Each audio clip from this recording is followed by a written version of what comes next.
How are we doing, guys? ALTV, Stoke 0, Leeds United 3.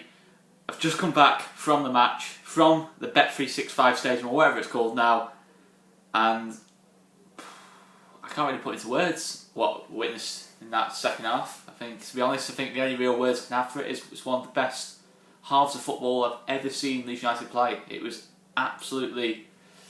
There's no real superlatives you can think of for it. It's probably one of the best halves, if not the best half I've played under Marcelo Bielsa. I'd have to go back to the Champions League days since I've seen a performance that good, that perfect. It just was the perfect second half performance. It was absolutely incredible. It was breathtaking. It was all the different superlatives you can think of. This is actually from the heart. I've genuinely not seen a better half in the last sort of 10 years of Leeds United. It was absolutely perfect. You know, we just had to sit back and admire at times, or stand up and admire, whatever way you want to put it. It was just absolutely unbelievable. It's like, it was beyond comprehension how good we were in that second half. You know, it's just absolutely unbelievable. You know, it's absolutely, I mean, flipping heck, wow. That second half was just unbelievable, and the whole performance was excellent. You know, obviously the first half, okay, we'll go through the game. You know, I'll try and be a little bit less, put a little bit less emotion into it, but it was just, I have to get that off my chest straight away, because that was just, wow, like fucking wow kind of thing. Just, what the fuck did I watch in that second half?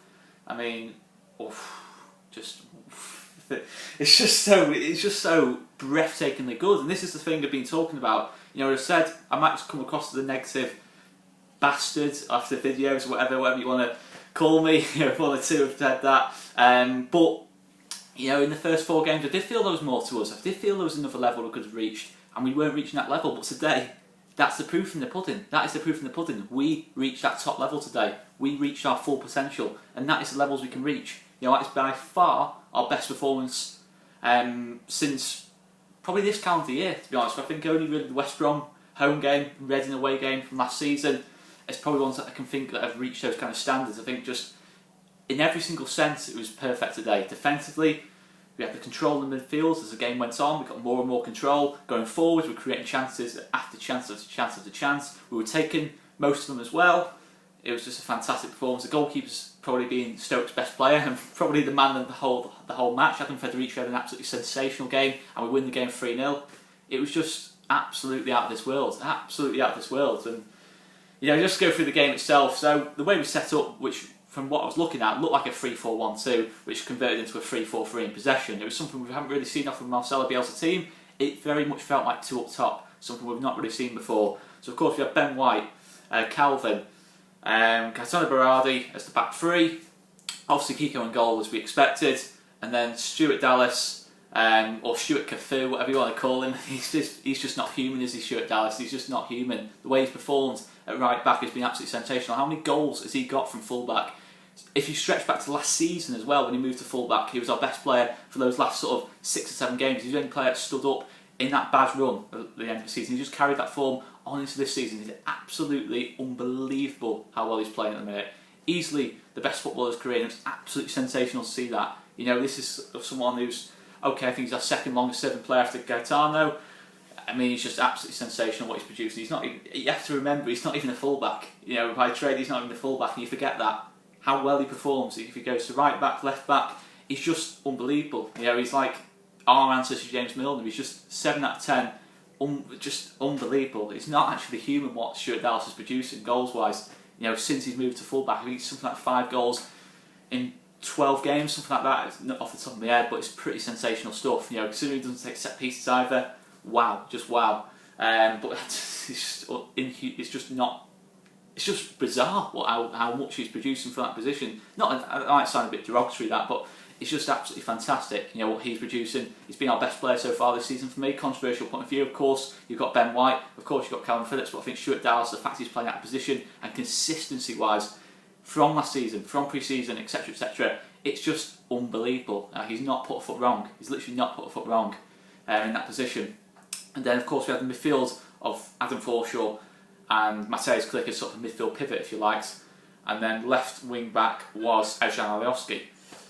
In the 10 role, it looked like Pablo was very central today. You know, of course, he did occasionally drift out onto the right wing, with Jack Harrison, who looked like starting as more of a centre forward today, / second striker, and Paddy Bamford up top. And when we got into possession of the ball, depending on where the ball was, Pablo went to the right, Jack Harrison drifted back into the left, and we formed a front three. I think part of the thinking was the way Stoke set up. You know, they had very much a midfield three. And I think what we saw in that first half against Brentford was that when we got outrun a little bit, you know, in that first half against Brentford. I think Marcelo Bielsa took a leaf out of that book, and he wanted to have Pablo central to form a midfield three. With Calvin being dropped back into the centre-back position, we had to have that. We had to have that extra little bit of cover. I don't think Pablo was as good in that position, but he was still absolutely sensational today. I do prefer him on the wing, but he was absolutely brilliant once again. But yeah, tactically, that was how we set up anyway. In terms of the start of the game, I'll be honest, the first 10-15 minutes, we weren't quite at it. It's weird to say, but we weren't at it in those first 10-15 minutes. Stoke winning a lot of the second balls. They weren't really causing us any problems as such. They didn't create a chance. They didn't create a chance in the game. Let's be honest, let's be quite right here. Stoke didn't create a chance in the game. I think the crowd was up for it in the first 15-20 minutes when we won a few second balls, won a few of the 50-50s, etc, etc. But nah, nothing really of real note. You know, I thought Berra was a little bit shaky at the start, but he recovered. He recovered absolutely perfectly. You know, we went from misplacing a few passes to making absolutely crucial challenges. You know, 60-40s is winning, 70-30s in the second half. He was absolutely an absolute rock. You know, from sort of minute 20 onwards, it was absolutely sensational. I did worry, you know, for Berra. You know, of course, he's been getting criticism. He rightfully got criticism for his performance against Brentford. Let's make no mistake about it. You know, it wasn't a good performance against Brentford. But Berra, you know, there's a lot of short memories I think about Berra. You know, I think, you know, of course, I know against Derby he got sent off, but he was good at centre back last season. He could even stretch as far as he said. He was excellent when he had to cover at centre back last season. In general, okay, at the crucial moments he cost us, but it's not necessarily always about that. You know, at the end of the day, I'm not saying Berra would be my first choice centre back as such, but I'm saying he can be relied upon. You know, I was a bit worried, would he get a bit too emotional in this game if we didn't start so well? But he didn't. He was absolutely stunning. And then you go on to Ben White. I mean, he just gets better and better, doesn't he? He just, wow. I mean, it just has everything, doesn't he? He just has absolutely everything. He just sees the game quicker than anyone else. You know, his vision, he just reads situations. He sees it. He knows what the striker's going to do before the striker knows what he's going to do. You know, it's just unbelievable. I mean, on the ball, the composure. You know, even at 0-0, he's trying to take players on. He's not getting caught up in possession. That's the main thing. He doesn't get caught in possession. He tries all these fancy flicks, fancy skills, and he doesn't get caught. And he advances us up the pitch, and it suits Marcelo Bielsa's style of football that he can take those risks on the ball and execute them, which is the key thing. And that's a little bit of a dig at Pontus Jansson, because let's be honest, Pontus thought he could do it, but Ben White can. That's the difference here. Pontus, don't get me wrong, is good on the ball, but he isn't Ben White, let's be honest, when it comes to that aspect of his game. Look, I'm not too carried away on Ben White, but for me, he's looking like a perfect combination of Cal Bartley's best sort of, and Liam Cooper's best sort of attributes matched with Pontus Jansson's talent, I think, for me. I think it's just absolutely incredible what Ben White has produced. I think, again, I said Stuart Dallas probably our best player so far this season. Ben White would be a very, very strong second place as well. You know, we've conceded 2 goals, you know, in 6 games, and Ben White's been in the heart of that. You know, you look at what that back 5 was made up of. It was made of a winger at right wing back, a right back / full back by trade in the right centre back spot, a holding midfielder at the other side, Ben White himself, and then a winger at left back, and we've kept a clean sheet. Yeah, we've done that consistently this season.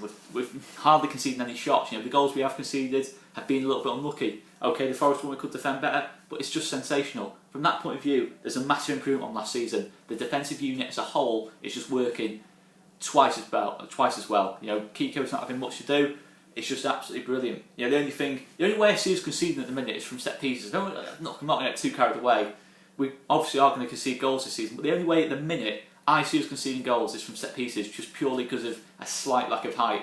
But when you've got the confidence that you're not going to concede chances in open play, that's a massive boost. That's almost, you know, a point in the bag straight away. You know, even if you don't score, you're not going to concede, you're going to get a draw at the very least. You know, that's a massive thing. That's a massive confidence boost. That when you're going out onto the pitch, your flair players are thinking, you know what, if I lose the ball, we're not going to concede here. I can take risks because I could trust that defensive unit behind me to perform well. And let's be honest, if you go through it individually, you probably won't list that defensive unit as being anything particularly special. But the difference is Ben White is a leader of that back four, back five for me. You know, of course, Liam Cooper's the captain, but Ben White, in terms of influence on the pitch, style, you know, the way he plays the football, his courage on the ball, he's the leader of that back four, the key cog of that back three, back four, whatever. I keep getting confused there. Whatever way you want to put it, he is the main man, the main part of it, isn't he? Really. And then you go on to the midfield. You know, it's just Adam Forshaw, Mateusz Klich running that second half, just completely running and dominating that second half. But yeah, I mean, the first half you look at and you think it wasn't perfect, but we deserved to be ahead. You know, we had that great save off Federici off Pablo, a couple of near misses from distance, which were really close. Mateusz Klich had one. I think Jack Harrison had one as well. And then, of course, we get ourselves a goal. The goal is absolutely stunning. The goal is absolutely fantastic bit of team play. And then Pablo, he sees the pass. He waits it perfectly. Stuart Dallas, brilliant run, in behind James McLean, goal, 1-0. And you just think that's a really professional first half performance. It wasn't perfect. There was the odd sloppy moment, but I'm happy with that first half. You know, if we can maintain that for the rest of the game, we should hopefully win. But then we did what I think Marcelo Bielsa wants us to do. We took it another 2 levels at least another 2 or 3 levels, and then produced a second half that it's one of those halves that we probably won't replicate that all season. It was that good. You know, we just completely and utterly dominated the game. You know, there's no 2 ways about it. The midfield, Stoke couldn't get near us. You know, you're talking about international footballers here who couldn't get near us. Literally couldn't get a touch on the ball. We just every single time they went into our half, we were winning it back within 5-10 seconds. It was just pressing, counter-pressing, everything perfect. Dangerous on the counter-attack. Players trying to take other players on. It's just absolutely fantastic. And we get the second goal, just a fantastic team goal again. Paddy Bamford seeing the run of Eshon Alioski, another late run off one of the wing-backs. Great goal. And that's Paddy Bamford with 4 goals and 1 assist, not gone into his goal yet. His goal's a fantastic finish. Another fantastic piece of vision off Pablo. Great run off Eshon Alioski again.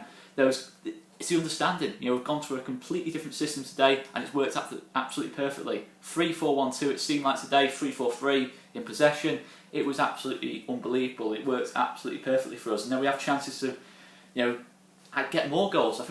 I honestly do think we should win the game, but more comfortably. You know, I think Adam Forshaw has a chance, and I'm not really normally like this. You know, I don't want to. If you're a Stoke fan watching this, I don't want to come across as arrogant, because I thought, you know, I think if you're a Stoke fan, you'd have to be disappointed with that performance. But I felt we were absolutely exceptional on the day. You know, I think Stoke are a team that, you know, they've got some fantastic players. I'm just proud more than anything of the performance we produced. You know, it could have been a really difficult game yesterday. It was a difficult first 15-20 minutes, but we came through that and we just took it up level after level after level, and it was absolutely incredible. And Adam Federici, I mean, what a performance he had today. I mean, some of the saves he pulled off.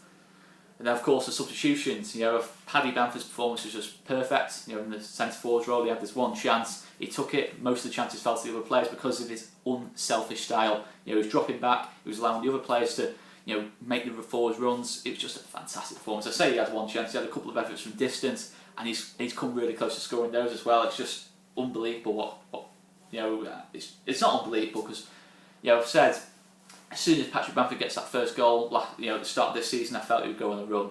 And I think you're seeing Patrick Bamford at his absolute best in the minute. And it absolutely made up for him. Absolutely made up for Patrick Bamford. You know, I was embarrassed. I was embarrassed by what I said after that Derby game. I was a disgrace, to be honest, what I said after that Derby game. And Patrick Bamford has just completely and utterly proven. I think he's proven most of us wrong. You know, I think look, you know, I've said since the start of the season, I'm going to back Patrick Bamford all the way. You know, as soon as he gets that goal, he is to an extent a confidence player, but I think you see he's so much more than that. You know, I think his link-up play, I think he's reset from, you know, the way last season finished. You know, he has reset, and he's just took it up another level. You know, he's probably playing the best football of his career at the moment, and it's absolute full credit to him.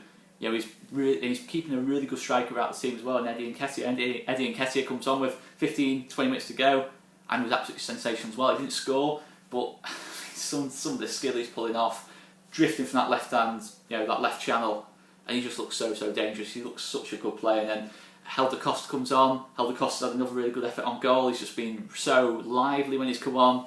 And that's the thing, you know, our substitutions are coming on and they're trying to affect the game. You know, it's not just a case of they just want to see the game out. They want to affect the game. They want to get themselves on the score sheet, and that is the perfect thing for us. You know, we've got hunger all over the pitch, and it's fantastic to see. We've got goals all over the pitch. We've got control in the field. Mateusz Klich is maybe not quite at his absolute best, because I think that Mateusz Klich is the best midfielder in the Championship in terms of all-round midfielder in the Championship, and he's not quite hitting those levels yet. But look, he's still contributing. He's not even at his best. That is how good a player he is. Adam Forshaw is going to get himself a goal. I'm absolutely convinced of that. He deserves his goal. I mean, he's had top-class saves off keepers, near misses, but he's going to get himself a goal. You know, soon as well. But wow, guys. I mean, absolutely wow. But in terms of man of the match today, it's got to be Ben White. But the team performance, that second half is breathtaking. Let's just go with that. Let's go with that. Breathtaking, that second half. Absolutely sensational stuff. But guys, I'm going to leave it there. Make sure you check out Conor's review of the game, and Tash has also done the fan cams, which I'm sure will be an absolutely brilliant one as well. I mean, what a day, what a performance, and what a win. But guys, still a long way to go. I'm not going to get caught into any talk of the P word, because it's August at the end of the day, and let's just enjoy our football. You know, let's enjoy it while we can, because this stage of the season, there's not much stress. We can enjoy our football. The sun's out, it's not out now, but we can enjoy our football for now. So don't get caught up in the P word, just enjoy Beelzebul while we still have Beelzebul. I'm going to leave it there, guys. See you later.